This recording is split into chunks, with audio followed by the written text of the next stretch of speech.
Padahal sebenarnya mereka pengaruh besar banget sama keuangan kita. Nah, tanya lagi, karena tadi udah ngomong terus ya. Kita siapa ya, pick siapa ya?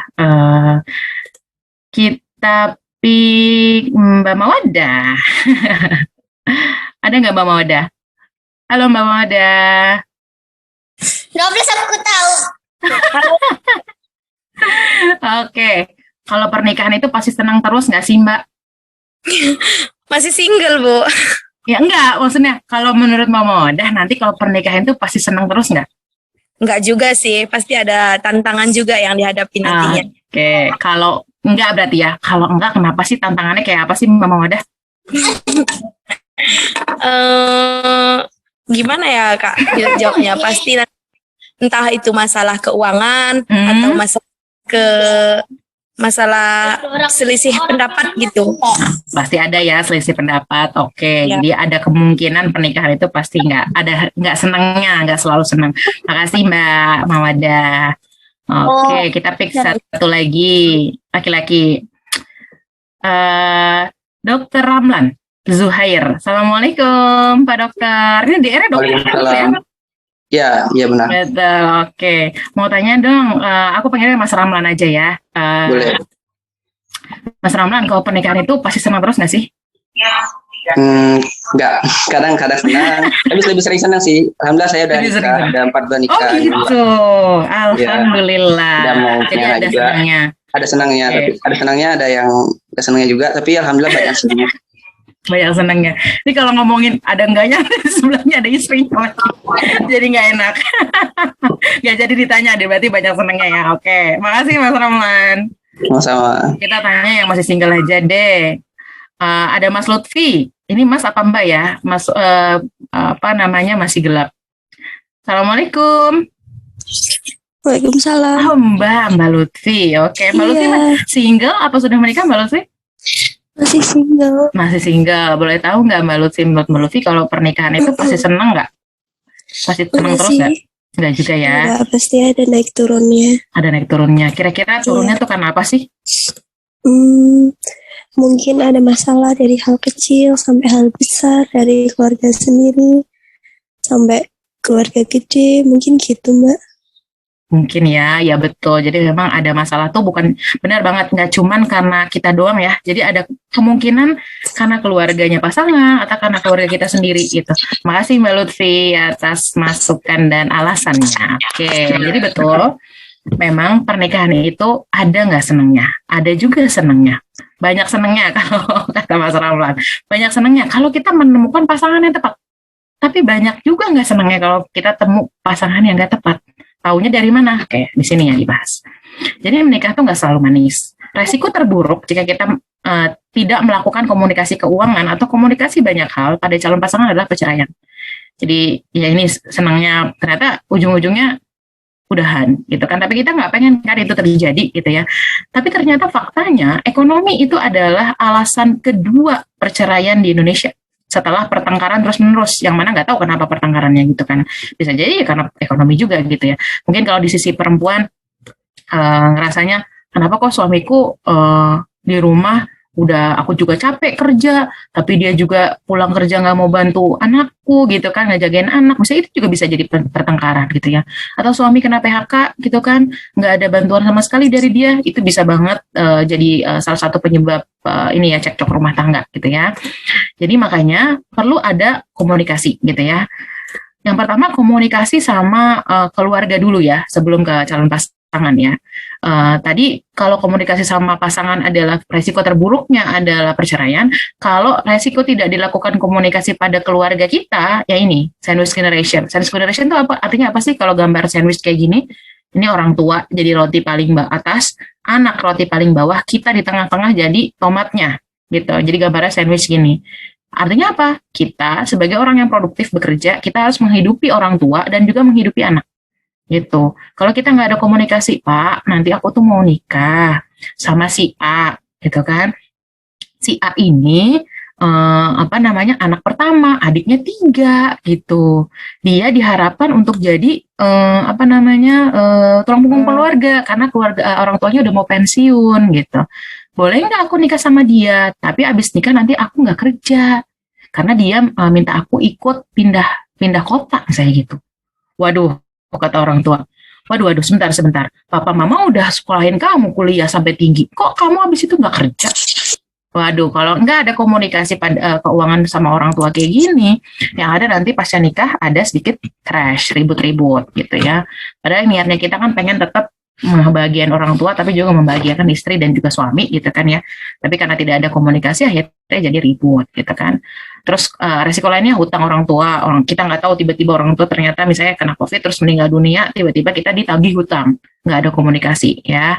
Cekcok dengan pasangan ini mungkin banget. Gara-gara apa? Gara-gara misalnya ya tadi aku kok nggak pernah dikasih sih buat ngasih orang tuaku gitu. Misalnya si istri ya bilang, aku nggak pernah dapet uang budget gitu untuk ngasih ke orang tuaku. Selalu keluarga kamu aja gitu kan. Tapi dalam hati gitu ya. Tapi yang pika sebelen, yang kesel gundah gulana mau ngomong tapi nggak bisa, itu bisa banget terjadi kalau nggak ada komunikasi gitu ya. Ribut mertua versus menantu nih sering banget. Nih kalau yang udah nikah pasti ketawa-ketawa nih. Terus sama keuangannya direcokin kayak gimana? Udah ngambil KPR aja gitu. Padahal apa? Padahal suami mau ngambil, ceritanya kalau dokter mau ngambil spesialis gitu kan. Ngambil spesialis tuh kan berarti sekolah gitu kan, nggak ada income misalnya gitu.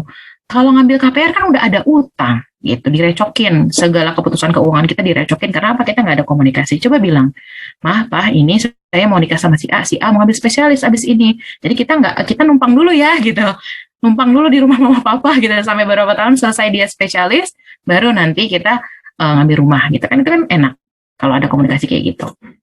Nah ini cara untuk ngobrol sama orang tua dan saudara. Jadi masukin ke jurnal keuangan pranikah, cara ngobrol ini gimana? Yang pertama adalah evaluasi diri sendiri, kayak gini dulu. Jadi sebelum ngomong ke orang tua, ngomong dulu sama diri sendiri. Ini salah satu pertanyaannya ya. Saya anak keberapa? Dari berapa? Kayak saya, misalnya saya anak pertama dari 3. Tulang punggung keluarga atau bukan? Saya tulang punggung keluarga. Kenapa? Walaupun saya perempuan, adik-adik saya masih ada yang sekolah. Gitu. Terus apa yang orang tua harapkan untuk bantu keadaan keuangan? Saya tanya sama orang tua saya, apa yang mama harapkan?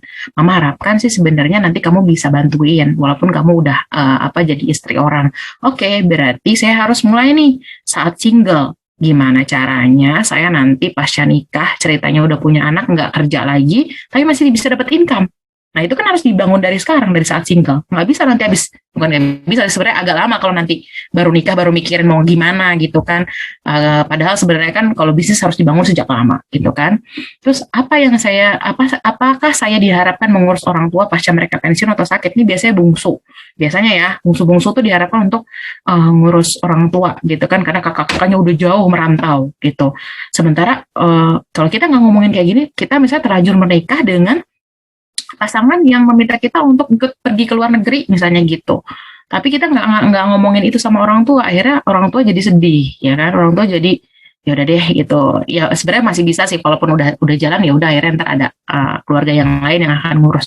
Tapi kalau zaman Rasulullah dulu mah rebutan gitu kan untuk ngurusin orang tua tuh, itu rebutan mau siapa kakak adik semua rebutan pengen dapet berkahnya gitu ya dari ngurus orang tua. Kok kita malah yaudah kamu aja lah, kan harusnya nggak gitu ya. Jadi pertama itu caranya bicara sama diri sendiri, buat daftar pertanyaan apa aja, misalnya ke orang tua tadi, mama papa aku mau nikah sama si X gitu ya, si ini kriterianya begini, oke nggak gitu. Itu kan salah satu pertanyaan yang bisa ditanyakan gitu ya. Terus udah gitu jangan lupa cek bahasa cinta. Bahasa cinta tuh apa? Bapak ibuku tuh seneng banget kalau happy gitu ya, kalau abis aku beliin martabak misalnya gitu, atau happy mereka tuh abis aku pijet. Nah itu adalah bahasa cintanya mereka. Yang satu gift, senang diberikan sesuatu, yang satu service, nah, gitu kan, senang di service gitu. Baru abis itu ngomong, jangan lagi bapak nonton bola, Pak mau nikah gimana sih? Bapak lagi nonton bola diajakin mau nikah. Ya nggak nyambung gitu sih, Bapak juga lagi fokus gitu kan nonton bola. Jadi harus ada step-stepnya sebelum ngomongin ke arah yang penting gitu ya. Bertanya bertahap, buat catatan dan gambar kalau diperlukan. Ini untuk ngobrol sama orang tua. Untuk pasangan gimana? Mau minim resiko, nggak mau ribut. Kalau tadi kata Dokter Ramlan, banyak happy-nya gitu. Minim resiko, pilih yang sekufu. Apa itu sekufu? Selevel dalam hal pendidikan, selevel dalam hal ekonomi, selevel dalam hal pengetahuan. Itu akan meminimalkan resiko. Resiko apa? Resiko ribut. boleh ada peserta saya mau nikah dulu sama orang Turki kalau nggak salah gitu ya, karena dia kuliah di sana. Terus dia minta pendapat gimana gitu. Saya bilang nggak apa-apa, go for it, asal kamu merasa kamu sudah oke sama dia. Dan ini ada kolom yakin nggak ya. Dan ini tabelnya itu diisi ini ada tabel-tabel yang bisa diisi yang mengarahkan bahwa dia tuh worth untuk diperjuangkan gitu. Kalau ternyata di sini udah Turki misalnya tapi nggak seagama, misalnya Turki tapi ternyata orang tuanya beda banget gitu ya sama orang tua kita gaya hidupnya misalnya gitu, itu akan banyak banget resiko ribut gitu.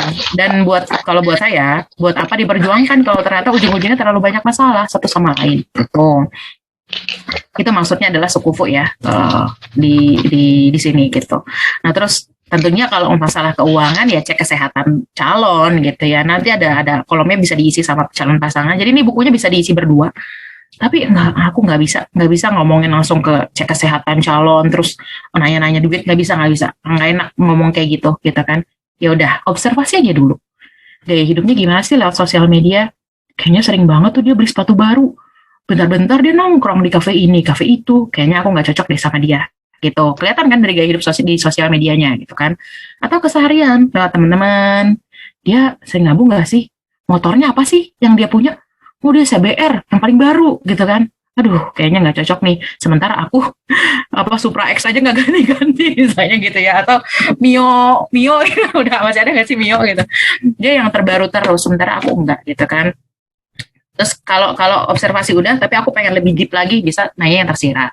Nah yang tersirat contohnya kayak apa? Kamu punya uang 1 miliar, mau buat apa aja?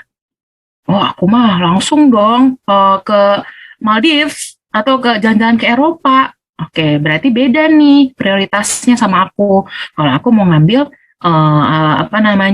sekolah spesialis atau mau sekolah lagi, nggak apa-apa kalau berbeda, nggak masalah gitu. Asalkan apa?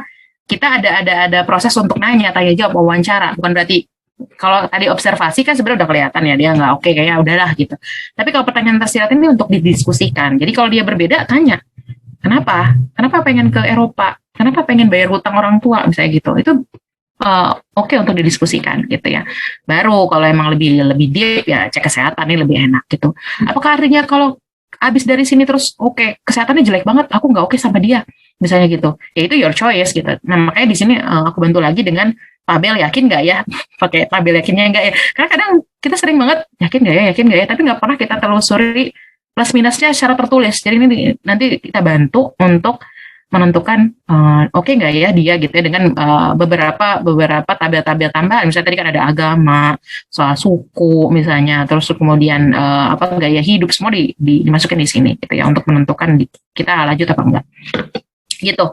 Itu soal keluarga, soal calon pasangan gitu.